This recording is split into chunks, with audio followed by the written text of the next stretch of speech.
Continue. The Stone of Destiny. Chapter 5. Wolf snapped to the link shut. The noise of many distance of footsteps echoed around the dark space. Quick, hide! Hissed Biff behind an old stone top. They watched as candles were lit. The crisscross of long shadows. The group of men in dark cloaks walked toward them. Two of the men were carrying a wooden a chest big though to carry a large stone in, perhaps. Could that be Virons? Whispered Biff. The man stopped Upside the old stone top. They stood around finally, carved the wooden chair with a tall pointed back, holding a candle. One of the men knelt down and peered beneath the thorn. I have waited many years to see this stone, he whispered, and now here is it, in front of me. Biff and Wolf tensed. Carefully, they pulled out their zap trap. They held their breath. That another of the men leaned against the top. He patted its dust lid. Old King Edward couldn't be happy though, would he? Huh? He chuckled. Without Daring to move, Wolf trained his eyes to look at the top. Painted in gold letters along the marble side was an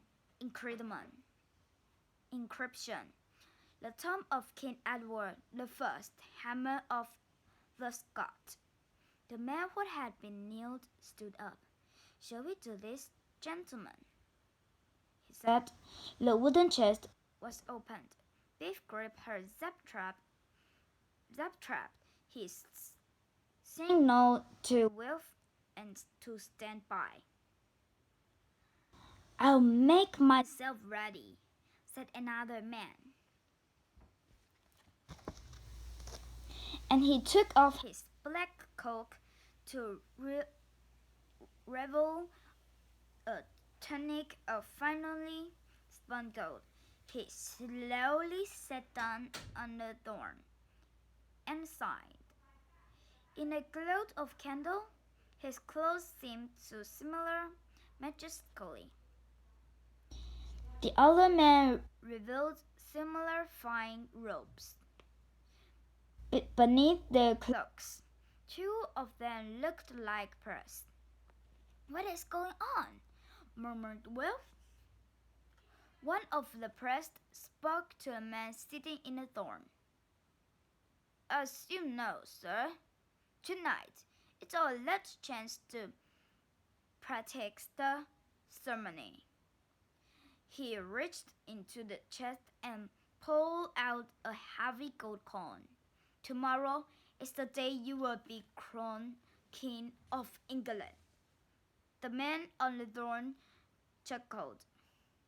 Who'd have thought it? Me, James VI, King of Scotland, ruling over England. Chapter 6. There were books scattered all over the floor of the corner room. Tyler had found a lot of information for Wolf and Biff.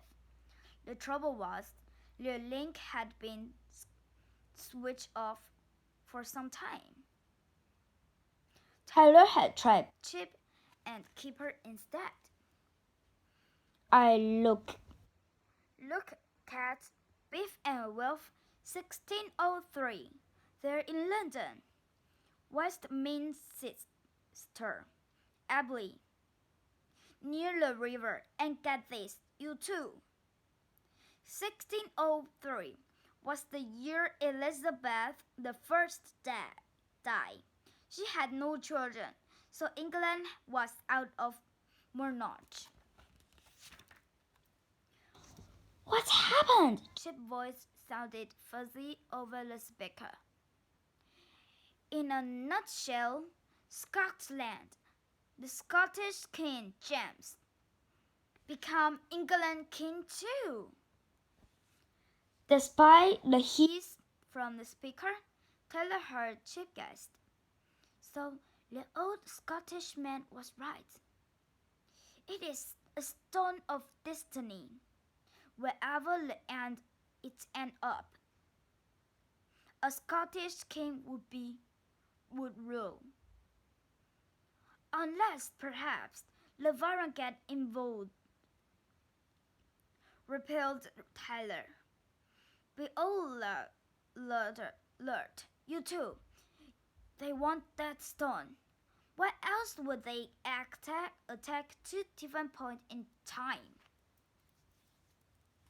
Chapter 7. Under the rushing cloud of stormy dawn, Chip and Kipper were forced to make move. The wagon carrying the stone, and the other Scottish treasure Edward had stolen, turned away from the town and headed south.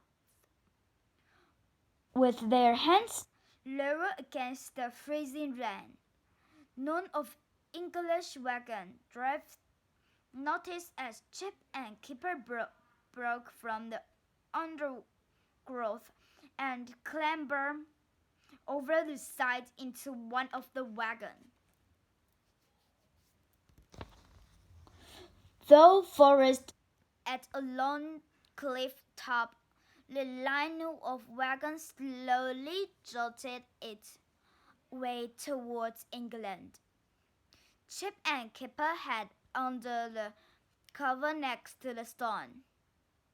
Nothing happened all day, except they felt very hot and although the wagon went over, nothing happened until dusk. That is. Lured by the ran of the wagon, for many hours the drivers hadn't even spoke. Then suddenly a cry of sheer terror broke the silence. Above the wagon trunk, hanging upside down from the branches of a tree, were two enormous bats. At last, that was they looked like. But surely no bat could be that big, could it?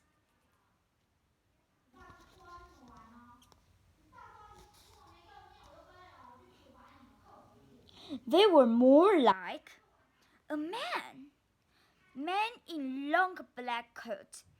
But these were no ordinary men, as Chip knew only too well. As two strands of darkness, the Baron dropped onto the wagon next to the drivers. It was over the second the Baron had controlled the wagon and all that was in it, with the oxen reins gripped hard. The Baron let out the deafening hiss. Terrified by the sound, the oxen stampeded. The wagon launched forward at speed. Chip and Kipper were Thrown back, landing heavily against the stone. Within a moment, the wagon had carried out of sight of the other wagons as it headed toward the cliff.